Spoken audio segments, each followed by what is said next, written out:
الله وبركاته.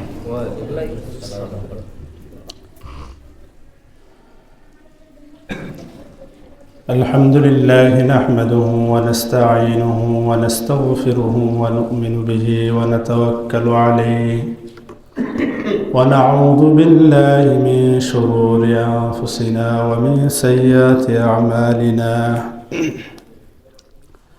من يهده الله فلا مضل له ومن يضلله فلا هادي له ونشهد أن لا إله إلا الله وحده لا شريك له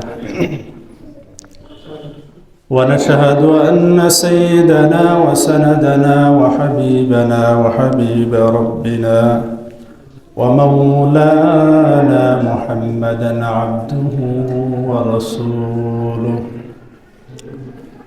أما بعد فأعوذ بالله من الشيطان الرجيم بسم الله الرحمن الرحيم قل هل يستوي الذين يعلمون والذين لا يعلمون إنما يتذكر أولو الألباب وقال رسول الله صلى الله عليه وسلم طلب العلم فريضة على كل مسلم أو كما قال عليه الصلاة والسلام صدق الله العظيم وصدق رسوله النبي الكريم ونحن على ذلك من الشاهدين والشاكرين والحمد لله رب العالمين محترم হাজিরিন আল্লাহ পাক রব্বুল আলামিনের শুকরিয়া যে মহান আল্লাহ পাক রব্বুল আলামিন আমাদেরকে এখন পর্যন্ত হায়াতের জিন্দেগিতে রেখেছেন তথা ইবাদত বন্দেগী করার সুযোগ তৈরি করে দিয়েছেন। বিচিত্রময় দুনিয়াকে আমরা এখনো দু চোখে দেখতে পাচ্ছি, দুনিয়ার নাজ নিয়ামত আমরা এখনো ভোগ করতে পারছি। সেই মহান রবের দরবারে আমরা সকলেই শুকরিয়া আদায় করি, সকলেই বলি আলহামদুলিল্লাহ। পক্ষান্তরে যেই মানুষটিকে অনুসরণ করে, যেই নবীকে অনুসরণ করে আমরা হয়েছি চিরধন্য, যেই ধন্য অন্য কোনো নবীর অনুসারী সাহাবী এখন পর্যন্ত হতে পারে নাই। হাদিস শরীফের মধ্যে আসছে যে আল্লাহ পাক রব্বুল আলামিন যে জান্নাতে দিতে শুরু করবেন, এই শুরুটাও হবে উম্মতি মুহাম্মাদি দ্বারা। সুবহানাল্লাহ। আমাদের কি সৌভাগ্য, আমাদের কি কপাল, আমরা কোন নবী পেয়েছি। তো আসেন আমরা সেই নবীর প্রতি একবার দুরূদ প্রেরণ করি, সকলেই বলি সাল্লাল্লাহু আলাইহি ওয়াসাল্লাম। মুহতারাম হাজিরিন, বিশ্বজাহানের প্রতিপালক মহান রব্বুল আলামিন মানব জাতিকে তাদের পার্থিব জীবন সঠিককরণের জন্য যুগে যুগে নবী রসুল পাঠিয়েছেন, যাতে করে মানুষ হেদায়াত প্রাপ্ত হয়। এই নবীদের উপর যেই কিতাবগুলো নাজিল করা হয়েছে, এই কিতাবের মধ্যে সর্বশ্রেষ্ঠ কিতাব হলো কালামুল্লাহ অর্থাৎ আল কোরআন। সর্বশ্রেষ্ঠ নবীও আল্লাহ আমাদেরকে দান করলেন এবং সর্বশ্রেষ্ঠ যে কিতাব গ্রন্থ এটাও আল্লাহ পাক রব্বুল আলামিন আমাদেরকেই দান করলেন। এই জন্য বলছি যে আমরা চিরধন্য হয়েছি।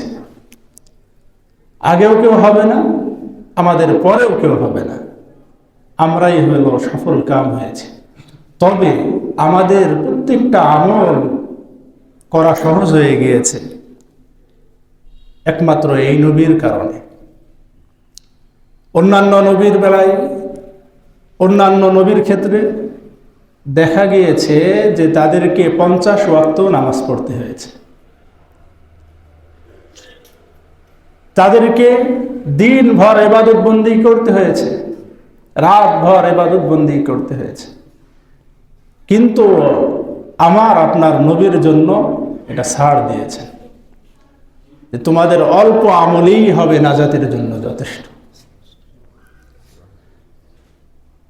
তো প্রিয় মুহতারাম হাজিরিন, আল্লাহ পাক রব্বুল আলামিন এই হেদায়েতের লক্ষ্যে পুরুষ নবী রাসূলগণের উপর যে কিতাব নাজিল করেছেন, এই কিতাবকে বলা হয় ইলমে ওহী। কথা বুঝছেন তো? আর রাসূল সাল্লাল্লাহু আলাইহি ওয়াসাল্লামের মুখ থেকে পবিত্র জবান হতে যে বাক্যগুলো বের হয়, যে কথাগুলি বের হয়, এই কথাকে বলা হয় হাদিস। আল্লাহ পাক রব্বুল আলামিন আমাদের হেদায়েতের লক্ষ্যে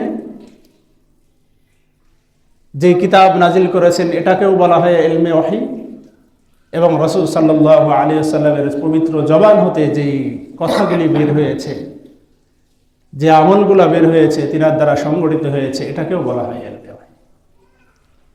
তো এই ইলমে ওহী যদি কেউ অর্জন করে তাহলে ইহ জগতে সে সফল, পরজগতেও সে সফল। ইহ জগতে সফল, এটার ব্যাখ্যা সামনে আসছে। তো প্রিয় মুহতারাম হাজিরিন, আল্লাহ পাক রব্বুল আলামিন কুরআনুল কারীমের মধ্যে সর্বপ্রথম যে ওহী বার্তা দিলেন সেটা হলো ইকরা, অর্থাৎ তুমি পড়ো।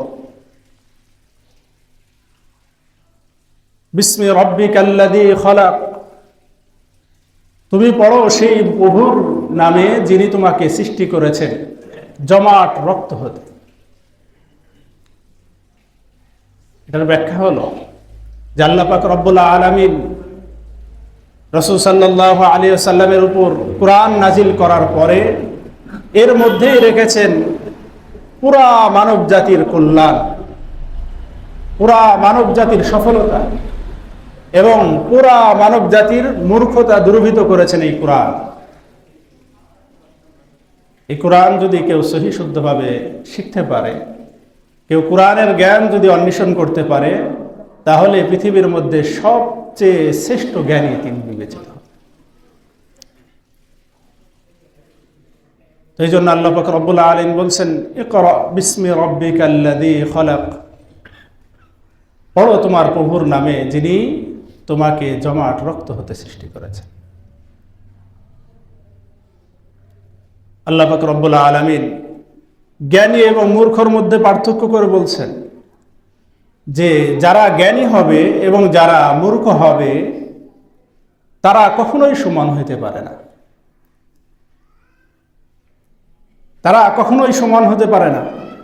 সূরাতুজ জুমার 9 নম্বর আয়াতে আল্লাহ পাক রব্বুল আলামিন বলেন কুল হাল ইয়াস্তাউিল্লাযীনা ইয়ালামুনা ওয়াল্লাযীনা লা ইয়ালামুন, যারা জানে এবং যারা জানে না, অর্থাৎ যারা ইলমে দ্বীন, ইলমে ওহীর জ্ঞান রাখে এবং যারা রাখে না, তারা কখনোই সমান হতে পারে না। আল্লাহ পাক রব্বুল আলামিন বুঝাই দিচ্ছেন যে তোমরা যদি সমান হইতে চাও তাহলে ইলমে দ্বীন অর্থাৎ ইলমে ওহীর জ্ঞান অন্বেষণ করো। আল্লাহ পাক রব্বুল আলামিন আরো বলেন যাদেরকে দ্বীনের জ্ঞান দান করা হয়েছে তাদেরকে বিশেষভাবে মর্যাদা ভূষিত করা হয়েছে, অর্থাৎ তাদেরকে সম্মান দেওয়া হয়েছে, ইজ্জত দেওয়া হয়েছে, তাদেরকে মর্যাদা দান করা হয়েছে। সূরাতুল মুজাদালাতের 11 নম্বর আয়াতে আল্লাহ পাক রব্বুল আলামিন বলেন ইয়ারফাইল্লাহুল্লাযীনা আমানু মিনকুম ওয়াল্লাযীনা উতুল ইলমা দারাজাত, তোমাদের মধ্য থেকে যারা ঈমান এনেছে, ঈমান আনয়ন করেছে এবং যারা দ্বীনে ইলম অর্থাৎ ইলমে ওহী জ্ঞানের দ্বারা ভূষিত হয়েছে, অর্থাৎ জ্ঞান অর্জন করেছে, এদেরকে বিশেষভাবে সম্মান দান করা হয়েছে। ইয়ারফাইল্লাহুল্লাযীনা আমানু মিনকুম ওয়াল্লাযীনা উতুল ইলমা দারাজাত। তাদের সম্মানটা সাধারণ মানুষের চাইতে অনেক উঁচু। এটা কে দান করেছেন? আল্লাহ। যদি আপনি অন্বেষণ করেন, তবে আপনারও মর্যাদা আল্লাহ পাক রব্বুল আলামিন অনেক উঁচুতে করে দেবে। এ মুহতারাম হাজিরিন, আসলে ইসলাম তো চলে, ইসলামের বিশ্বাস হলো অদৃশ্যের উপর, যেটা দেখা যায় না, যেটাকে স্পর্শ করা যায় না। আল্লাহকে আপনি দেখতে পান? ফেরেশতাদেরকে কখনো দেখেছেন? দেখেন নাই। জান্নাত জাহান্নামকে আপনি দেখেন নাই। এটার নামই হলো ঈমান, যে আপনি অদৃশ্যের উপর বিশ্বাস করেছেন এবং আল্লাহকে এক বলে স্বীকার করেছেন। শেষ নবী মুহাম্মদুর রাসূলুল্লাহ সাল্লাল্লাহু আলাইহি ওয়াসাল্লামকে নিজের নবী হিসেবে স্বীকার করেছেন। আপনি ঈমানওয়ালা হয়ে গেছেন। তো এটাও হলো ঈমানের অন্তর্ভুক্ত, যে ফেরেশতারা হক, তিনারা আছেন, তিনারা সত্য।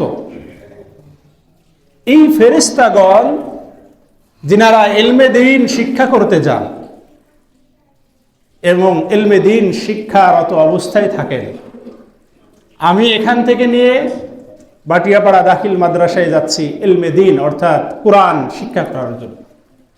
তো এই যে যাওয়ার পথে 500 গজ বা 600 গজ পথ আমার পাড়ি দিতে হচ্ছে। এই পথে যখন আমি পাড়ি দিই, তখন আমার পায়ের নিচে, কদমের নিচে ফেরেশতারা তাদের মোবারক ডানাকে বিছাইয়ে দেন। সুবহানাল্লাহ। আমরা কোনো প্রেসিডেন্ট যদি আমাদের বাংলাদেশে ইনভাইট করা হয়, দাওয়াত করা হয়, তাহলে আমরা কি করি? তাকে লাল গালিচা বিছিয়ে তাকে সংবর্ধনা জানাই, তাই জানাই না? যে আপনি এই পথ যে চলুন, আপনার ইজ্জত সকলের ইজ্জতের চেয়ে ঊর্ধ্বে। তো আল্লাহর ফেরেশতারা তো জানে তালবে ইলমদের, ইলম অন্বেষণকারীদের, সে যেই বয়সী হোক না কেন, তাদের মর্যাদা কেবল তারাই জানে, দুনিয়ার আর কোনো মানুষ তারা জানে না। কথিত আছে যে এক ছেলে তার শিক্ষকের কাছ থেকে শুনেছিল যে আমি এই যে আজকে তোমাকে যে পড়াটা পড়িয়ে দিলাম, এটা ফার্সি শব্দ, এই পড়াটা যে পড়িয়ে দিলাম এটার মূল্য হলো 1 কোটি টাকা। আজকে তোমাকে যে সবকটা আমি দিলাম, এই সবকের মূল্য হলো 1 কোটি টাকা। সে ওই দিন ওই সবক পাঠের শেষে চিন্তা করছে, আমার তো জুতাটা ছিঁড়ে গিয়েছে, তো আজকে আমি এটা মুখস্থ করে নিয়ে যেয়ে ওই মুসিকে শোনাবো। তাহলে 1 কোটির মধ্যে থেকে দেখা যাচ্ছে যে আমার 99,99,990 টাকা থাকে যাবে 10 টাকা দিলেও। তো সে জুতা সেলাই করা হয়ে গিয়েছে, তখন সে ওই উস্তাদের পঠিত যেই শিক্ষাদান, যেই শব্দ বা বাক্য, সে মুসিকে শুনিয়ে দিয়েছে, দিয়ে বলেন এটার দাম হলো 1 কোটি টাকা, এটার মধ্যে থেকে আপনি মাইনাস করে নেন। তো বলে, বোকা তুমি কি বলো, এটা তুমি পাগল পেয়েছো আমাকে। পরে ধমকা ধমকি তাড়ে দিয়েছে, তুমি ততক্ষণ পর্যন্ত এই জুতা পাবে না যতক্ষণ পর্যন্ত আমাকে এটার মূল্য না দেবে। তখন ছেলেটা উস্তাদের কাছে আসছে, শিক্ষকের কাছে আসছে যে স্যার, হুজুর আপনি যে বললেন যে এটার দাম হলো 1 কোটি টাকা, কই আমি তো এরকম ঘটনা বিস্তারিত শোনাইছি, কই আমাকে তো সেই টাকা ব্যাক দিল না, বরং উল্টা আমার থেকে নগদ অর্থকড়ি চায়, তাছাড়া আমার জুতা দিবে না। তো উস্তাদজি বুঝতে পেরেছে যে ছেলেটা তো বুঝতে পারে নাই আমি কোন দিক দিয়ে বুঝাইছি। তখন একটা স্বর্ণের দলা বা স্বর্ণের একটি দলা, এটা ওই ছাত্রের হাতে একটি রুমাল দিয়ে পেঁচিয়ে দিয়েছে, দিয়ে বলছে যেটা তুমি মুদির দোকানে নিয়ে যাও। পরে সে এটা মুদির দোকানে নিয়ে গিয়েছে। নিয়ে যেয়ে বলছে যে এটার দাম কত দিলেন? তখন মুদিওয়ালা বলছে এটা সর্বোচ্চ তোমাকে 50 টাকা দিতে পারবো। তখন বলছে না থাক, আমার শিক্ষক যেহেতু জিজ্ঞেস করতে বলছে সেহেতু আমি জিজ্ঞেস করেই ফিরে যাই। সে ওখান থেকে ফিরে আসছে, আসার পরে বলছে উস্তাদজি এরকম এরকম ঘটনা। পরে সে আবার বলছে যে তুমি এই স্বর্ণর টুকরোটা নিয়ে তুমি স্বর্ণের দোকানে যাও, কিন্তু যেই দামি বলুক না কেন তুমি কিন্তু এই পাথরটা দিবা না, এই স্বর্ণের বা এটার ইয়াটা তুমি দিবা না। তখন সে নিয়ে গিয়েছে, নিয়ে যাওয়ার পরে স্বর্ণকার দেখে বলছে এই মহামূল্যবান পাথর তুমি কোথায় পেয়েছো? এটার দাম তো অনেক, এটার দাম তো অনেক, যা ক্রয় করার মতো সাধ্য এখন আমার নাই। তো প্রিয় মুহতারাম হাজিরিন, যেই জিনিস চিনে সেই জিনিসের সে মূল্যায়ন করতে জানে, যেই জিনিসের ব্যাপারে কেউ জানে সেই জিনিসের মূল্যায়ন করতে জানে। তো আমরা সাধারণ মানুষ যারা ইলমে দ্বীন শিক্ষা করে এবং অন্বেষণ করতে যায়, তাদেরকে তো দু চোখে আমরা দেখি আসলেই আমাদের মতোই মানুষ, কিন্তু তাদের সম্মান যে কত ঊর্ধ্বে আপনার আমার কল্পনাও সেটাতে কুলাবে না। একমাত্র জানেন হলো ফেরেশতা। এই ফেরেশতারা তাদের মোবারক ডানা আমাদের পায়ের নিচে, যারা ইলমে দ্বীন শিক্ষা করেন অর্জন করেন, সে যেই বয়সী হোক না কেন তার পায়ের নিচে এরকম ভাবে তিনাদের মোবারক ডানাগুলো বিছাই দেন। সুবহানাল্লাহ। তো প্রিয় মুহতারাম হাজিরিন, শুধু তাই নয়, সহিহ মুসলিম শরীফের মধ্যে আসছে এটার মধ্যেই সীমাবদ্ধতা নাই যে এটা এতটুকুই তিনার এতটুকু প্রাপ্য, এমনটি নয়। বরং সে যদি এই রাস্তায় হাঁটতে যেয়ে ইলমে দ্বীন অন্বেষণ করতে যেয়ে যদি কোনো প্রকার হোঁচট খায়, আঘাতপ্রাপ্ত হয়, জখম হয়ে যায়, তাহলে হাদিস শরীফের মধ্যে বলা হয়েছে এই জখম বা আঘাতপ্রাপ্ত হওয়ার কারণে তার জীবনের সকল সগীরা গুনাহ মোচন করে দেওয়া। আবার যদি সে বাচ্চা এই ইলমে দ্বীন শিক্ষা করতে যে, অর্থাৎ ইলমে ওহীর কথা বলছে, ইলমে দ্বীন শিক্ষা করতে যেতে লেগে বা ইলমে দ্বীন শিক্ষারত অবস্থায় যদি সে মারা যায়, ইন্তিকাল করে, তাহলে শুধু মারা যাওয়াটাই বাকি, জান্নাতের মধ্যে তার কোনো ফরাক নাই। অর্থাৎ সে মারা গেল তো সে জান্নাতের মধ্যে প্রবেশ করবে, সে জান্নাতের নাজ নিয়ামত অনুভব করতেছে, সে পাচ্ছে, যদিও তাকে আমরা দাফন করি নাই, তার আত্মাটা জান্নাতের মধ্যে যে ঘোরাফেরা করতেছে। এত ফজিলত রয়েছে ইলমে দ্বীন, ইলমে ওহী সম্পর্কে। মুহতারাম হাজিরিন, আল্লাহ পাক রব্বুল আলামিন বলছেন যে আমি সর্বসাধারণের চেয়ে তাদেরকেই বেশি সম্মান দান করেছি যারা ইলমে ওহী শিক্ষা করতেছে, শিক্ষার জন্য বের হয়েছে। ইয়ারফা'ুল্লাহু আল্লাযীনা আমানু মিনকুম ওয়াল্লাযীনা উতুল ইলমা দারাজাত। আল্লাহ পাক রব্বুল আলামিন অন্যত্র বলছেন শাহিদাল্লাহু আন্নাহু লা ইলাহা ইল্লাহু। আল্লাহ পাক রব্বুল আলামিন নিজেই সাক্ষ্য প্রদান করতেছেন যে আল্লাহ ছাড়া কোনো উপাস্য নেই, আল্লাহ ছাড়া তোমাদের কোনো উপাস্য নেই। শাহিদাল্লাহু আন্নাহু লা ইলাহা ইল্লাহু, তিনি নিজেই সাক্ষ্য প্রদান করতেছেন যে আমি আল্লাহ ছাড়া তোমাদের কোনো উপাস্য নেই। তো সুতরাং আল্লাহ পাক রব্বুল আলামিন বোঝাচ্ছেন যে তোমরা কোন দিকে ছুটতেছ, কোন ইলাহার দিকে ছুটতেছ, কোন জ্ঞানের দিকে তোমরা ছুটতেছ, কোন মাগফিরাতের, কার কাছে তুমি মাগফিরাত কামনা করতেছ। তোমাদের যদি উপাস্য থাকে তাহলে একমাত্রই আছেন, তিনি কে? আল্লাহ। শাহিদাল্লাহু আন্নাহু লা ইলাহা ইল্লাহু।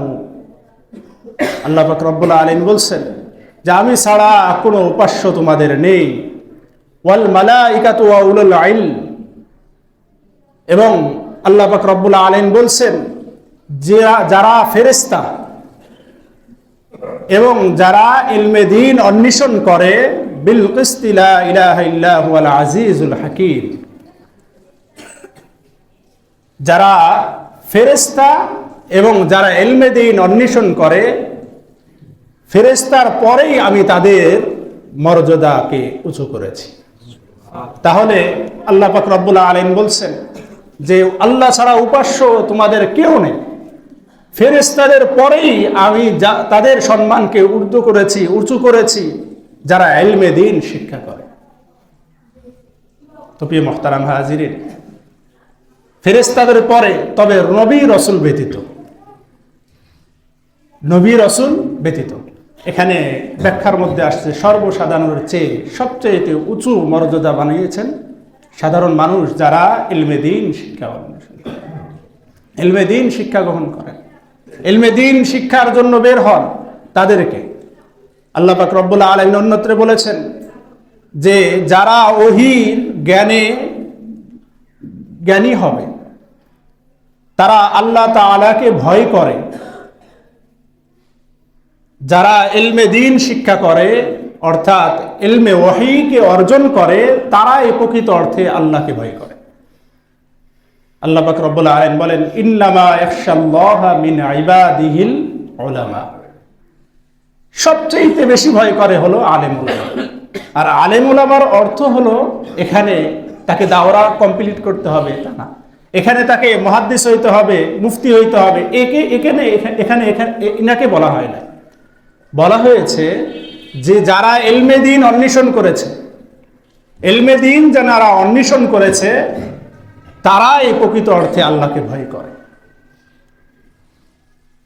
তারা যেহেতু হক এবং বাতিলকে পার্থক্য করা শিখেছে। তো আল্লাহ পাক রব্বুল আলামিন বলছেন ইন্নামা ইয়াখশাল্লাহা মিন ইবাদিহিল উলামা, যারা ইলমে দ্বীন ইলমে ওহী অন্বেষণ করেছে তারা এই প্রকৃত অর্থে আল্লাহকে ভয় করেন। আল্লাহ পাক রব্বুল আলামিন অন্যত্র বলছেন সে ফাসআলু আহলা যিকরি ইন কুনতুম লা তা'লামুন, যদি তুমি কোনো জিনিসের ব্যাপারে, ইলমে দ্বীনের ব্যাপারে বা দ্বীনি ইলমের ব্যাপারে তুমি যদি অজ্ঞ থাকো, মূর্খ থাকো, না জানা থাকে, তাহলে ফাসআলু আহলা যিকর, যে তুমি তাদেরকে সওয়াল করো, তাদের থেকে বুঝে নাও যারা এই ব্যাপারে জানে। দেখা যায় যে আমরা অনেক বয়স পার করে ফেলেছি, আর 2 দিন পরে বয়সের মাত্রা অনুযায়ী কবরে পাড়ি দিতে হবে, কবরের দেশে রওনা হইতে হবে। তারপরেও আমাদেরকে যদি বলা হয় যে আপনি কালেমাটা বলেন তো একটু, সে সহিষ্ণুভাবে বলতে পারে না। আপনাকে যে 3টা প্রশ্ন করা হবে, মার রব্বুকা ওমান দীনুকা ওমান নবিয়ুকা, এখানে আপনি কি বলবেন? সে এটার অর্থও বুঝে না। যে মার রব্বুকা মানে তোমাকে জিজ্ঞেস করা হচ্ছে যে তোমার রব কে? সে বলে আমার রব হলো নবী। নাউজুবিল্লাহ, আমার রব হলো নবী। ওমান নবিয়ুকা, তোমার নবীকে বলে আল্লাহ। তোমার দিন কি? ধর্ম। কি বলে? আমার দিন কি? তোমার দিন কি? বলে ধর্ম। এটা কি জবাব? এটা তো জবাব না। তোমার রব কে? আমার রব হলো আল্লাহ। তোমার নবী কে? আমার নবী মুহাম্মদ সাল্লাল্লাহু আলাইহি ওয়াসাল্লাম।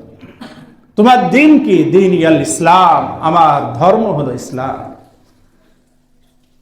বলা হয় যে আমার একটা দুঃখজনক হলো সত্য যে আমি এক বিবাহ পড়াতে গিয়েছিলাম আমাদের ওই এলাকা থেকে পশ্চিমে। তো সম্পর্কে সে আমার চাচাতো ভাই, মানে প্রতিবেশী। তো আমি তার ব্যাপারে এতটুকু অকিফুল হাল নয় যে সে কালেমাটাও জানে না। তো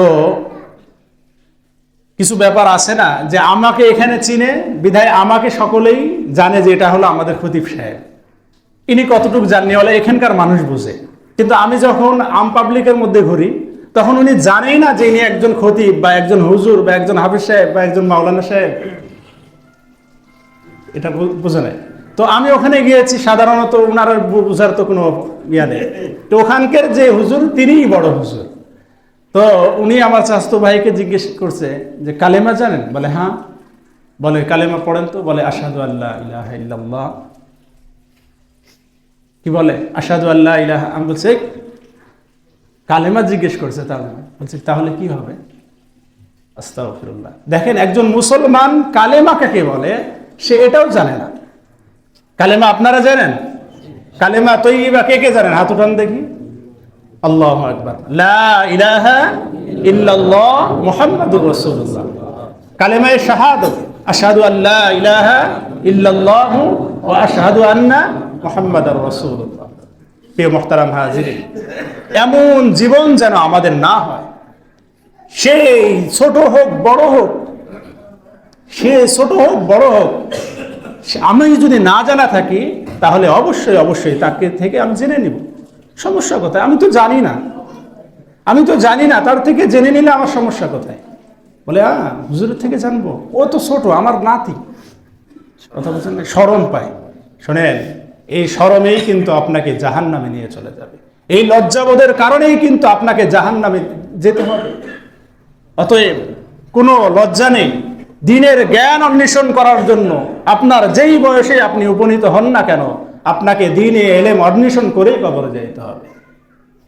আল্লাহ পাক রব্বুল আলামিন বলছেন, তুমি আমার কাছে আসো, মৃত্যুবরণ করো, কিন্তু মুসলমান না হয়ে মৃত্যুবরণ করো না। অর্থাৎ যে তুমি ঈমান আনয়ন করছো, বাংলাতে ঈমান আনয়ন করলো সে একজন মুমিন, সে একজন মুসলমান। সেটা কি? যে আল্লাহকে এক বিশ্বাস করেছে, রসুলকে এক বিশ্বাস করেছে, তিনাকে হক বলে স্বীকার করেছে, সে ঈমানওয়ালা হয়ে গিয়েছে। কিন্তু তার ভিতরে যে নামাজ কালাম পড়বে, মৌলিক যে ইবাদত রয়েছে, এই ইবাদতগুলা সহিশুদ্ধ না হওয়ার কারণে তার কবর জীবনও সুখময় হবে না, যার পরকালের জীবনও সুখময় হবে না। তো প্রিয় মুহতারাম হাজিরিন, জ্ঞান অন্বেষণ করার বহুমুখী ফায়দা রয়েছে। তো ইনশাআল্লাহ আল্লাহ তাআলা যদি আমাকে হায়াতে তৈয়্যিবা দান করেন, আগামী সপ্তাহ পর্যন্ত যদি হায়াতে রাখেন, বাকি আলোচনা আগামী সপ্তাহে হবে। আল্লাহ পাক রব্বুল আলামিন আমাদের বুঝে আমল করার মতো তৌফিক দান করুন। ওয়া আখিরু দাওয়ানা আলহামদুলিল্লাহ।